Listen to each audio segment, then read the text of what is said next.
happening? My name is Darryl Jones. Um, I know most of you probably already know me, but I'm gonna share a little bit about my life and how it led up to now. My dad was a deacon.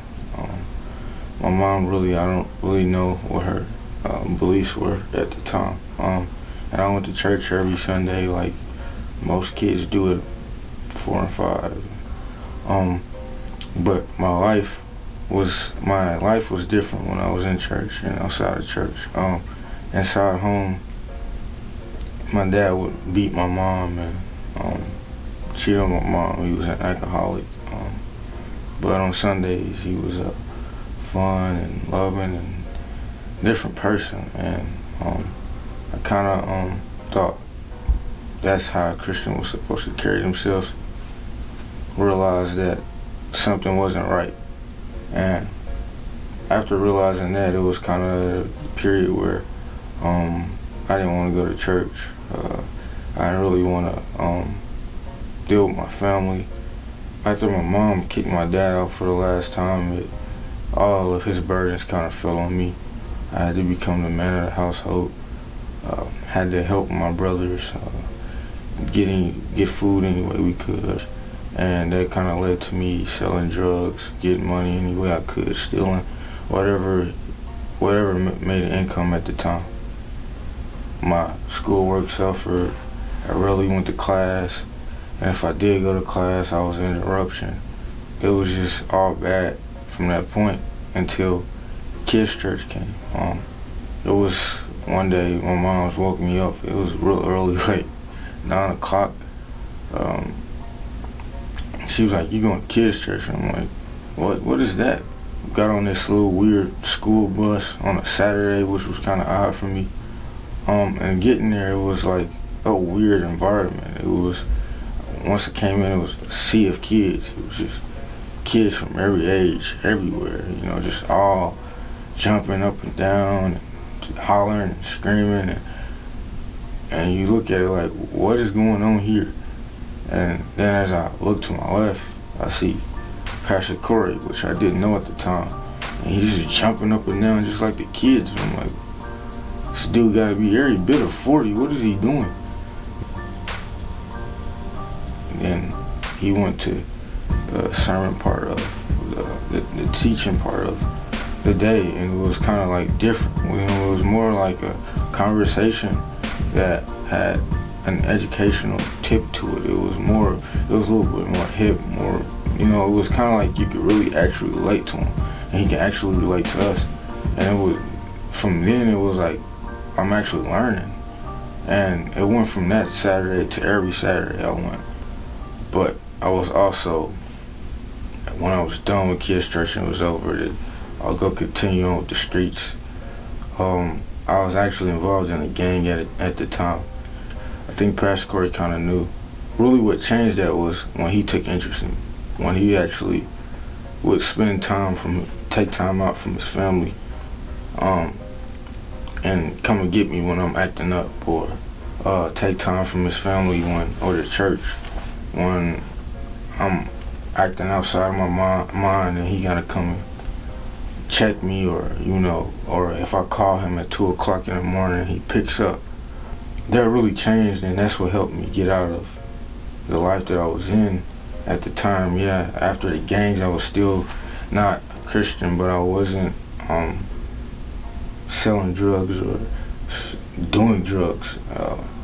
I loved going to kids' church, but at the same time, I didn't see the point of giving my life to something I can't see, I can't hear. I just didn't see the point of giving my life to an imaginary figure.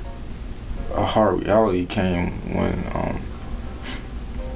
I was 16. I was in trouble in school. I had lashed out, and one thing led to another. I hit a teacher. I'm finna go to jail. Like, it was a reality. Like, I'm finna really be locked up. Like, life is over. It was weird because that's the same time this guy named Sean Livingston came in my life right at that point. So instead of locking me up, they kicked me out of school, put me on probation. Pastor Corey started up this basketball thing again with Sean, and that month I got kicked out of school was the month they got started. First I thought Sean was a weird dude, you know, we was playing basketball. But it was never actually really about basketball with Sean. It was more so just giving him a chance to actually, you know, share the gospel with us, you know, grow. Eventually basketball kind of just, you know, disappeared, and it just was a Sean, my brother and I type thing.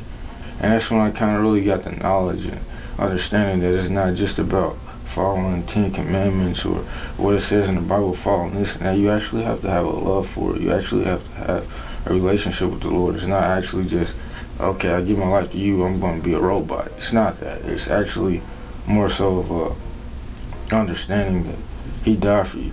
You know, give your life to Him.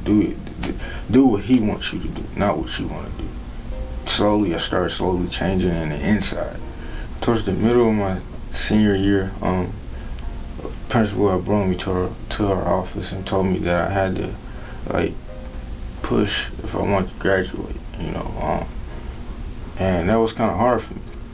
For a while I was kind of just, you know, backtracking, doing a lot of stuff I was doing years before, years past.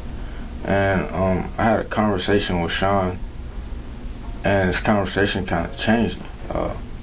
You know, Sean was telling me that, you know, I have to, you know, learn, and I have to learn certain things a different way from other people. Other people's experiences won't be the same as mine.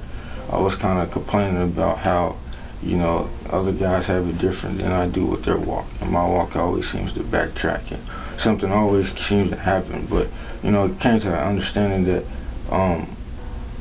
the Lord didn't come to bring peace, you know. So it's supposed to be something for me to learn from through all of that.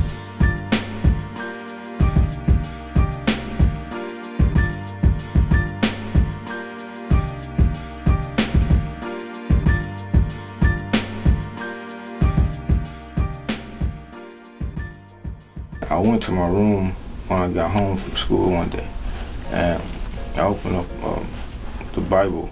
I was kind of angry, and it was Matthew, I'm not for sure, but it says, "For who do you say that I am?"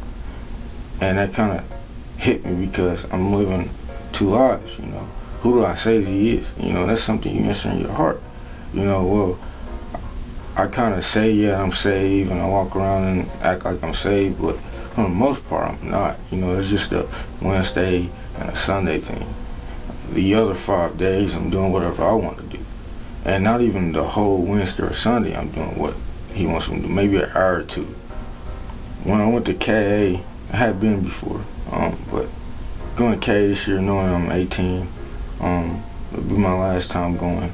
I went with a different idea. I had an open mind about things, and the Lord actually spoke to me, and which was ironic. The Lord had shown me that "For who do you say that I am" passage, and I also seen that was the theme at KA, which was crazy, because it's like the Lord's actually talking to me, you know. It feels like He's talking to me personally, which He was.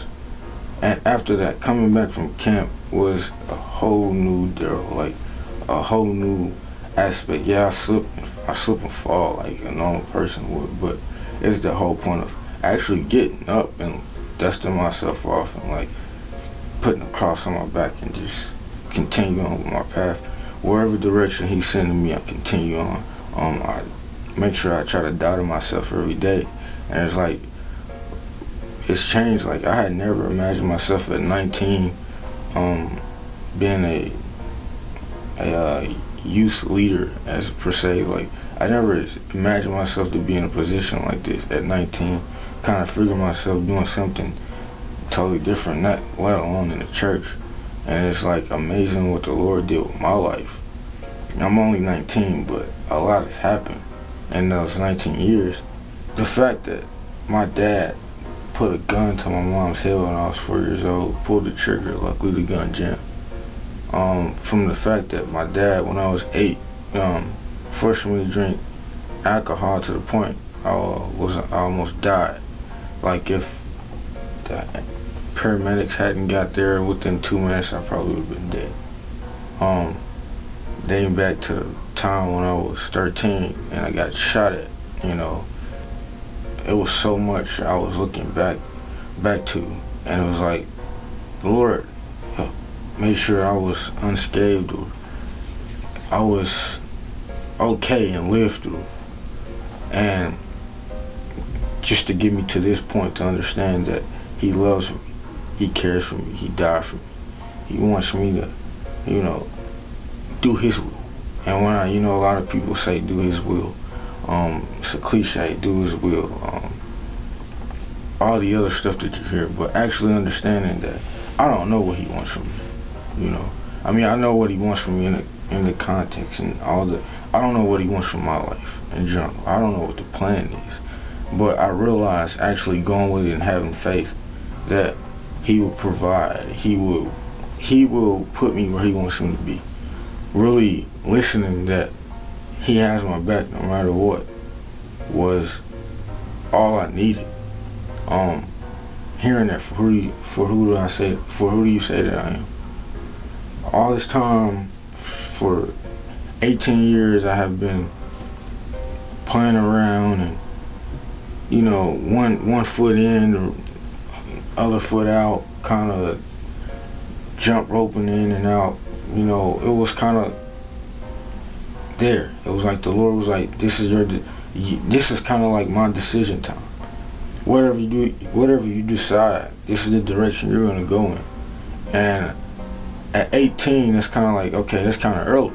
I mean, but it's not. It was kind of late because of knowing what I've known. Pastor Corey tells us all the time that we have no excuse because we've known. He wish he would have known what we know at our age when he was our age.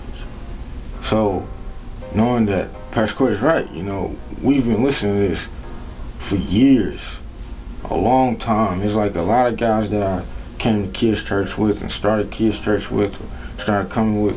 A lot of those guys, most of those guys, I don't see anymore. They're like either criminals or doing their own thing, but it's never, it hasn't. It's only guys 5 guys probably I can name on my hand, or maybe 6 that I can say actually had the experience that I had in my room. That room experience really is the day I really started living. That's pretty much it right now. But stay tuned for part 2.